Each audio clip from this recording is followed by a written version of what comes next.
ওকে দেখেছো কখনো? পাড়ার সাধারণ এক মা কুকুর দুটো ছোট্ট ছানাকে বুকে চেপে সারাদিন কাটতো ওর হাসি মুখে। কিন্তু আকস্মিক সেই ছোট্ট সংসারে নেমে এলো অন্ধকার। ডাক্তার জানালেন মায়ের শরীরে ডিস্টেম্পার এসে ভয়ঙ্করভাবে বাসা বেঁধেছে।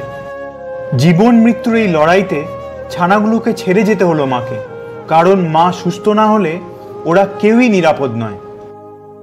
এখন মা ভর্তি আছে অবলা শেল্টারে, চিকিৎসা চলছে, অপেক্ষা চলছে পূর্ণ সুস্থতার।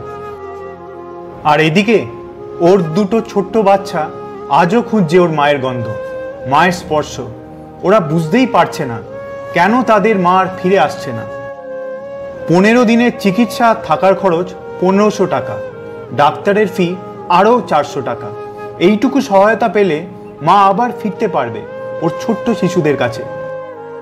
এসব ভার নিয়ে হাজারো উদ্যোগের ভেতরে রয়েছেন ওই এলাকার প্রাণীবন্ধু শ্রাবন্তীদি। তোমাদের সাহায্য পেলে আবারও এই দুটি শিশু খুঁজে পাবে তাদের হারানো মাকে। কমেন্টসে শ্রাবন্তীদির ডিটেলস দেওয়া আছে, চাইলে সরাসরি যোগাযোগ করতে পারো সাহায্যের জন্য। আর দয়া করে শেয়ার করো, হয়তো তোমার একবার শেয়ারই ছানারা ফিরে পাবে তাদের মাকে।